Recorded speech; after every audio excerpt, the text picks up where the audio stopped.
UP academy for civil services में मैं आप सभी का स्वागत करता हूं। मेरा नाम है मानस पांडे और आज का टॉपिक बहुत ही ज़बरदस्त है, जो कि ग्राम समाज एवं विकास का शायद सबसे ज्वलंतशील या सबसे इम्पॉर्टेंट टॉपिक है। वो क्या है? ग्राम विकास शोध प्रणालियाँ। शायद ये इकलौता ऐसा टॉपिक है जो आप में से बहुत सारे लोगों को किसी किताब से नहीं समझ में आया और आएगा भी नहीं, क्योंकि ये ऐसा टॉपिक ही नहीं है। पहली चीज़ मैं आपको स्टार्ट करने से बता दूं पहले कि ग्राम समाज एवं विकास को जितने भी कोचिंग वाले अपने हिसाब से पढ़ा रहे हैं वो सही नहीं है। सिलेबस में कुछ और कह रखा है, वो कुछ और पढ़ा रहे हैं। देखिए, अब सिलेबस से बाहर क्या आ जाता है मैं इसकी बात नहीं कर सकता, लेकिन जो यूपी SSSC ने सिलेबस दिया है उस पर स्टिक रहें, तो उसके आधार पर मैं ये पढ़ा रहा हूँ। कुछ भी ऐसा नहीं है प्योरली NCERT, प्योरली इग्नू के नोट्स से मैं पढ़ा रहा हूँ, ठीक है। तो शायद आपको समझ में आए। तो चलिए स्टार्ट करते हैं। ग्राम विकास में शोध प्रणालियाँ। सबसे पहले हम लोग स्टार्ट करते हैं, शोध क्या होता है। शोध का मतलब होता है, अगर हिंदी में बोले तो शोध, इंग्लिश में बोले तो रिसर्च। क्या बोलते हैं? रिसर्च। अब दोनों शब्दों को पढ़ने की आदत डालिए।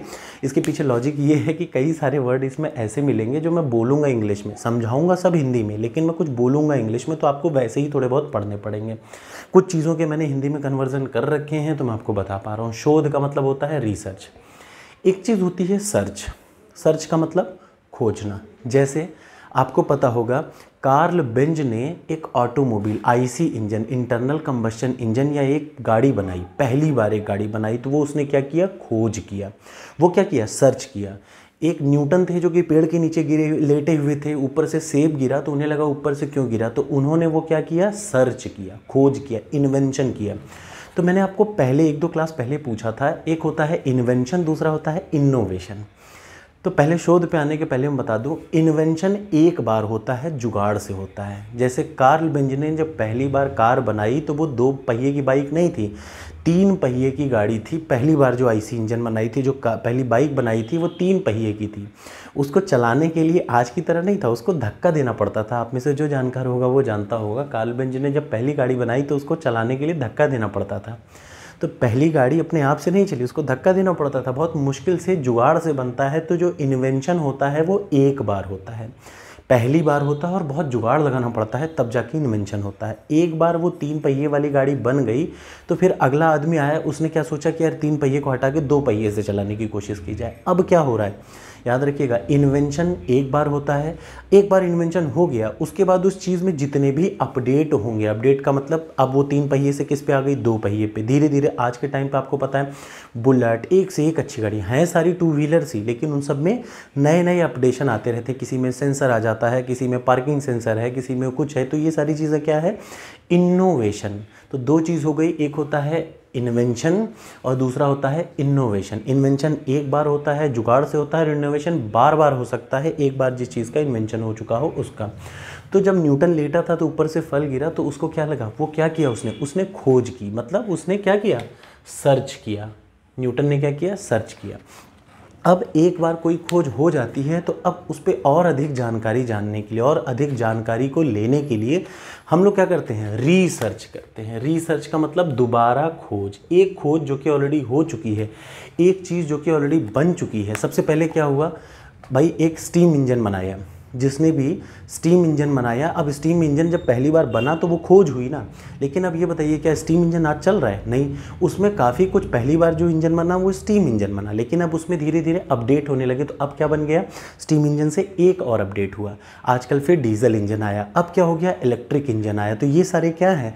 ये सब रिसर्च कर करके बनाए गए हैं। सर्च क्या था? स्टीम इंजन था, पहली बार बना, फिर जो बाद में आया वो क्या हुआ? रिसर्च हो गया। तो याद रखिए, शोध का मतलब क्या होता है? रिसर्च। किसी चीज़ को दोबारा खोजना या किसी चीज़ के बारे में दोबारा ज़्यादा जानकारी हासिल करना। एक तो ये इसका मतलब होता है। इसका एक और मतलब होता है शोध का मतलब, वो मैं बता दूं। शोध का एक और मतलब होता है, उसका मतलब होता है कि कोई समस्या है। याद रखिए, किसी भी दी हुई समस्या का, ये इंग्लिश में, यही इसका ओरिजिनल डेफिनेशन है, याद रखिएगा। Searching for a solution to a existing problem. आपके सामने एक समस्या आई, आप उसका सॉल्यूशन ढूंढ लीजिए। यही चीज़ क्या कहलाती है? रिसर्च कहलाती है। याद रखिएगा, शोध का मतलब इंग्लिश में रिसर्च, और रिसर्च का एक लाइन में मतलब होता है कि किसी एक सामने समस्या आपके आई, उसका आप सॉल्यूशन ढूंढिए। तो यही चीज़ क्या कहलाती है? रिसर्च कहलाती है। याद रखिएगा। तो रिसर्च क्या है या शोध क्या है? Searching for a solution to a existing problem. कोई सामने समस्या आ गई, कोई प्रॉब्लम अटक गई, उसका आप सॉल्यूशन ढूंढ डालिए। अभी मैं एग्जाम्पल भी दूंगा आपको, ठीक है। उसके बाद रिसर्च मैथोडोलॉजी या शोध प्रणाली, इंग्लिश में बोलेंगे क्या, रिसर्च मैथोडोलॉजी, हिंदी में बोलेंगे शोध प्रणाली। शोध तो क्लियर हो गया, शोध का मतलब रिसर्च, पहला मतलब रिसर्च का मतलब कोई चीज़ जो ऑलरेडी बनी है, एक कुर्सी, ये ब्लैक बोर्ड बना है, ऑलरेडी बन चुका है, अब इसमें मैं और थोड़ा सा स्टडी करूं कि और इसको कितना अच्छा बना सकता हूं, तो यही क्या कहलाएगा, रिसर्च कहलाएगा। समझ में आ गया, ये हो गया। शोध प्रणाली क्या होता है, रिसर्च का एक और मतलब ये मैंने बताया। तीसरी चीज़ आ जाइए, अब शोध प्रणाली क्या होता है, रिसर्च मैथोडोलॉजी। तो याद रखिएगा, ये जो हम लोग प्रॉब्लम से सॉल्यूशन की ओर बढ़ रहे हैं, इस तरीके को, जिस तरीके से हम बढ़ेंगे उसी को बोलेंगे शोध प्रणाली। हमने समस्या देखी, उसका समाधान हमें खोजना है।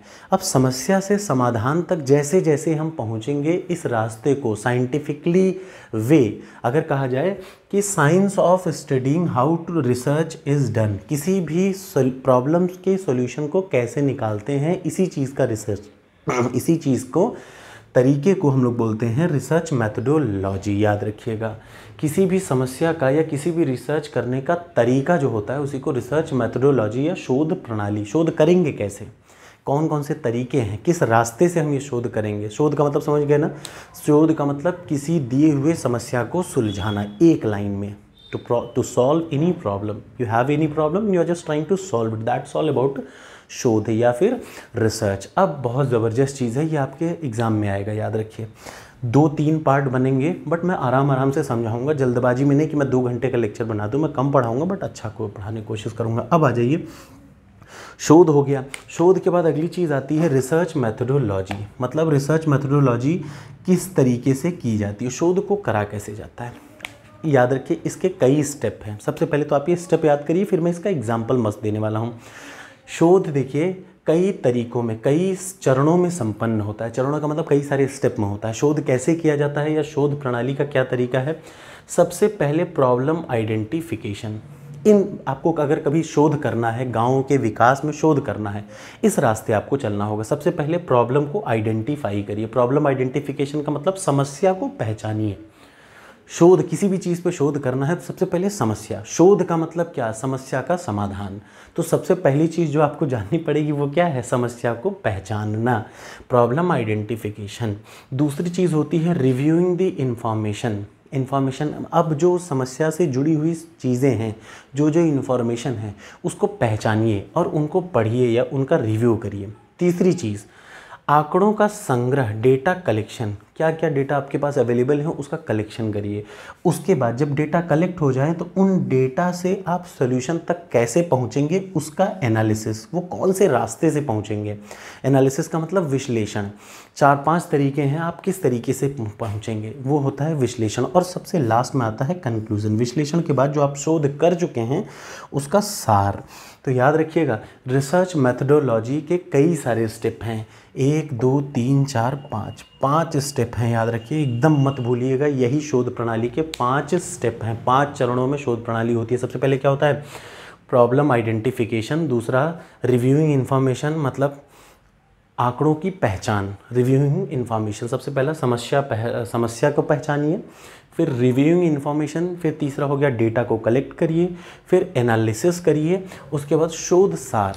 अब मैं इसको 1 बाय 1 एक एग्जाम्पल से आपको बताता हूँ। आज का टॉपिक यहाँ पे रोकूंगा, कल मॉर्निंग में एक और क्लास आएगी, वो इसके जस्ट बाद, कल परसों तक ये ख़त्म हो जाएगा, ठीक है। तो चलिए अब स्टार्ट करते हैं। आपको कैसा लगा ये कमेंट बॉक्स में ज़रूर बताइएगा, और मैं आपसे अभी एक क्वेश्चन भी पूछूंगा। तो चलिए इसका एक एग्जाम्पल बताता हूँ, शोध कैसे किया जाता है गाँव में। आप गाँव में, मान लीजिए आप ही हैं, आप मतलब आप अपने आप को काउंट करिए, आप गांव में हैं, चल रहे हैं। आपके घर से सुबह 7 बजे आप निकलते हैं। जैसे ही गांव में अपने घर से आप निकलते हैं बाहर, तो आप देखते हैं कि बहुत ज़बरदस्त बदबू आ रही है बाहर। क्या आ रही है, बदबू आ रही है, बदबू आ रही है। अब आपका तुरंत दिमाग गया कि यार ये टॉयलेट की बदबू है, मतलब गाँव वाले ओपन डिफिकेशन करते हैं या खुले में शौच जाते हैं। आपको पता है, सबको पता है, खुले में शौच जाते हैं। गांव के विकास में सबसे बड़ी बाधा है खुले में शौच जाना। इससे अलग अलग तरीके की बीमारियां होती हैं। आ गया प्रॉब्लम ना। देखिए, अब आप अगर पूछें कि ग्राम विकास शोध प्रणाली, तो शोध ग्राम विकास की सबसे बड़ी समस्या क्या है, तो ये टॉपिक गवर्नमेंट ने इसमें क्यों डाला ये समझिए। ये टॉपिक समझने के पीछे सबसे बड़ा लॉजिक यही है, ग्राम विकास में शोध प्रणाली इसलिए ज़रूरी है कि भैया गांव की समस्या है। क्या समस्या है? लोग अभी भी बाहर शौच करने जाते हैं। आप उसको कैसे सही करेंगे? आप ये बताइए किस तरीके से। गांव में अभी भी गरीबी है, आप उसको कैसे सही करेंगे? तो सबसे पहले मान लीजिए एक ओपन डिफिकेशन की प्रॉब्लम है। मेरा गाँव है, मेरे गाँव में ओपन डिफिकेशन की प्रॉब्लम है, या बाहर में लोग शौच ज़्यादा जाते हैं। तो अब ये बताइए, अब यही शोध है, इसको मैं कैसे सही करूँगा? देखिए समस्या आ गई ना। सबसे पहले ये बताइए, आप घर से निकले, बदबू आई। बदबू आई का मतलब आपको ये समझ में आ गया कि हाँ कहीं दिक्कत है। दिक्कत क्या हो रही है? सबसे पहले आपने समस्या को पहचाना। समस्या क्या है? बदबू आ रही थी। क्या बदबू समस्या है? नहीं, समस्या ये है कि लोग बाहर टॉयलेट करने जा रहे हैं, ओपन में डिफेकेशन करने जा रहे हैं। समस्या ये है। तो सबसे पहला शोध यहीं से हो गया। देखिए आपने समस्या पहचाना। समस्या बदबू आनी नहीं थी, बदबू आ रही थी, लेकिन बदबू की समस्या क्या थी? कि लोग बाहर शौच करने जा रहे थे। तो सबसे पहली बात आपने समस्या पहचान ली। अब दूसरी चीज़, अब आप क्या करेंगे? अगली चीज़, अगर आपको ये बदबू कम करनी है तो आपने सबसे पहले समस्या पहचाना कि लोग बाहर जा रहे हैं टॉयलेट करने। दूसरी चीज़, अगला काम क्या करेंगे? अगला काम आप ये करेंगे कि अब तत्काल अगर समस्या को सुलझाना है तो आप इन्फॉर्मेशन गैदर करेंगे, रिव्यूइंग इन्फॉर्मेशन। आप सुबह 4 बजे उठेंगे और घर के गेट पे बैठ जाएंगे कि देखो कौन कौन इस इलाके में जा रहा है। आपके खेत जस्ट बगल में खेत है, उस खेत में कौन कौन जा रहा है। आप पाते हैं कि कुछ ऐसे भी हैं। देखिए जब आप जाएंगे, आप सुबह सुबह बैठ के देखेंगे तो गांव में 2 टाइप के लोग हैं। एक जिनके घर पे टॉयलेट ऑलरेडी हैं लेकिन वो शौकिया जा रहे हैं, और दूसरे ऐसे लोग जिनके गांव में टॉयलेट नहीं है, मजबूरी में जा रहे हैं। जा रहे हैं कि नहीं जा रहे? 2 टाइप के लोग। तीसरे टाइप के है ही नहीं। बिना टॉयलेट के तो कोई रह नहीं सकता। लेकिन रिव्यूइंग इन्फॉर्मेशन का मतलब देखिए ध्यान से, समस्या को पहचान लिया, उसके बाद रिव्यूइंग इन्फॉर्मेशन क्या क्या है, कौन कौन जा रहा है। 2 टाइप के लोग जा रहे हैं। एक तो इन्फॉर्मेशन हमें क्या मिला, एक तो वो लोग जिनके घर पे टॉयलेट ऑलरेडी है लेकिन वो जानबूझ के शौकिया बाहर जा रहे हैं क्योंकि उनको खुले में जाने का मन है, और दूसरा जिनके घर में शौचालय नहीं है, वो मजबूरी में जा रहे हैं। This is called reviewing information. समस्या को पहचानने के बाद समस्या का रिव्यू करना, या जो जो हमारे पास जानकारी है, जानकारी को समझना। जानकारी एक बार समझ ली। अब अगला काम क्या करेंगे? डेटा कलेक्शन, आंकड़ों का संग्रहण। अब आप क्या काम करेंगे? आप उन लोगों को, पहले 2 टाइप के लोग आपने बना दिए, अब इनको एक लाइन में इकट्ठा करिए। पहले वो लोग इकट्ठा करिए जिनके पास टॉयलेट नहीं है, इसको बोलते हैं डेटा का कलेक्शन। पहले आप वो लोगों को उठाइए जिनके घर में टॉयलेट नहीं है, इनकी जेन्युइन समस्या है, तो इनका एक अलग आप बना लीजिए कैटेगरी। एक घर में एक कॉपी लीजिए, उस पर कौन कौन किसके घर में टॉयलेट है नहीं है, उनका नो टॉयलेट्स एक बना लीजिए। दूसरा ग्रुप आप एक ऐसा बना लीजिए, संग्रह करना है, डेटा को कलेक्ट करना है कि ऐसे कौन कौन लोग हैं जिनके घर पे तो टॉयलेट है लेकिन वो फिर भी जानबूझ के जा रहे हैं।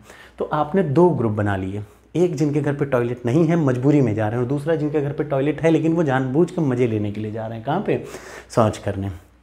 तो 2 ग्रुप आपने बना लिए। अब अगला काम आप क्या करेंगे? इसको आपने 2 डेटा कलेक्शन, देखिए आंकड़ों का संग्रहण। अब आपके पास फुल डेटा है, गाँव में 14 लोग बिना टॉयलेट के हैं, उनके घर में टॉयलेट बनवाना है, समझ रहे हैं ना। और दूसरे जिनके घर में समस्या है, मतलब उनके घर में टॉयलेट ऑलरेडी है लेकिन वो जानबूझ के बाहर जा रहे हैं, उनसे कैसे निपटेंगे? तो अब आती है एनालिसिस। इसके लिए क्या होती है? एनालिसिस। एनालिसिस क्या करेंगे? 2 लोगों के लिए 2 अलग अलग एनालिसिस। जिनके घर में टॉयलेट नहीं है उनकी एनालिसिस कहती है कि या तो आप उनके लिए सामूहिक शौचालय बनवाइए या उनके घर में इंडिविजुअल शौचालय बनवाइए। हो गया ना। विधि, विश्लेषण का मतलब एनालिसिस, विधि। आप कैसे सॉल्व करेंगे इस मैटर को, बस वही विधि को यहाँ एनालिसिस में डील किया जाता है। एनालिसिस का मतलब विश्लेषण। कैसे विश्लेषण? जिनके घरों में टॉयलेट नहीं है, या तो आप उनके घरों में टॉयलेट बनवाइए या उनके लिए एक सामूहिक टॉयलेट बनवाइए। दूसरी चीज़, जिनके घरों में टॉयलेट है उनसे कैसे निपटेंगे? उनसे जाके उनको समझाना पड़ेगा। क्या समझाना पड़ेगा? कि इससे कौन कौन से रोग होते हैं, इनसे हैजा हो सकता है, इनसे तमाम तरीके की, भाई आपकी सांसों में समस्या हो सकती है, 1000 दिक्कतें हैं। तो 2 अलग अलग, याद रखिए, समस्या और समस्या के अलग अलग समाधान। ये अलग अलग विधियों से, कितनी विधियां बनी? 2 विधियां। एक को टॉयलेट बना के आप विधि बनाई और दूसरे की क्या की? उसको समझाना पड़ा, उनके दिमाग को अवेयर करना पड़ा कि भैया देखो इससे क्या क्या नुकसान होता है। इससे रिजल्ट क्या मिला? जिनके घर पे टॉयलेट नहीं थे वो टॉयलेट बनवा लिए और वो टॉयलेट में जाने लगे। जिनके घर टॉयलेट थे, जानबूझ के नहीं जा रहे थे, उन्होंने आपने समझा बुझा के आपने उनको समझा दिया। अब बताइए आपकी समस्या क्या थी? आपकी समस्या थी बदबू आ रही है, और उस समस्या का रिसर्च क्या था? प्रॉब्लम क्या थी? क्यों आ रही थी? इस वजह से आ रही थी क्योंकि टॉयलेट की वजह, टॉयलेट ओपन डिफिकेशन था। अब आपने यहाँ पे सॉल्व शोध का सार क्या है, आपका रिजल्ट क्या है, आपने 2 तरीके अपनाए और 2 तरीके से पूरे का पूरा अपने गांव को ओपन डिफिकेशन फ्री कर दिया। अब बताइए क्या ये शोध प्रणाली गांव के लिए नहीं, इसीलिए गवर्नमेंट ने लेखपाल वाले में दे रखा है।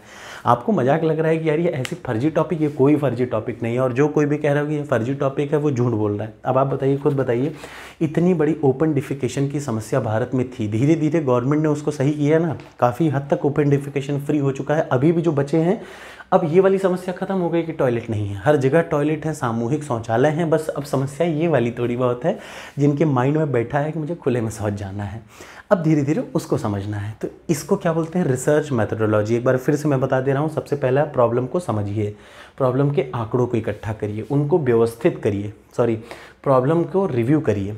प्रॉब्लम क्या है समझ लीजिए, प्रॉब्लम के साथ पहलू क्या क्या है, अगर कोई प्रॉब्लम है उसके आसपास के क्या फैक्टर्स हैं। उसके बाद डेटा को कलेक्ट करिए, डेटा को कलेक्ट कर लिया उसके बाद फिर सॉल्यूशन के पहले क्या करिए, एनालिसिस करिए, उसका विश्लेषण करिए कि कैसे किस विधि से इसको सॉल्व किया जा सकता है। और एक बार ये सॉल्व हो गया तो उसके बाद उसका कंक्लूजन या फिर शोध का सार। तो ये है शोध प्रणाली, समझ में आ गया। अब मैंने आपको एक एग्जाम्पल बताया शोध प्रणाली। गाँव में सबसे पहली शोध प्रणाली क्या है, ओपन ODF। गवर्नमेंट का क्या है सबसे पहला मोटिव, ओपन डिफिकेशन फ्री गांव बनाना है, इसलिए गवर्नमेंट आपको ये सब पढ़ा रही है, ठीक है। तब अगले वाले चैप्टर में हम लोग क्या करेंगे, इसी शोध प्रणाली को एक स्टेप आगे बढ़ के पढ़ेंगे और बहुत मज़ा आएगा आपको जब मैं शोध प्रणाली के प्रकार पढ़ाऊँगा। और जब मैं प्रकार पढ़ा रहा हूँगा ना, तो गाँव की हर समस्या का एग्जाम्पल देते हुए प्रकार पढ़ाऊँगा, ताकि उससे बाहर कभी एग्ज़ाम में आएगा ही नहीं। कैसा लगा कमेंट बॉक्स में कमेंट ज़रूर करिएगा। Thank you so much.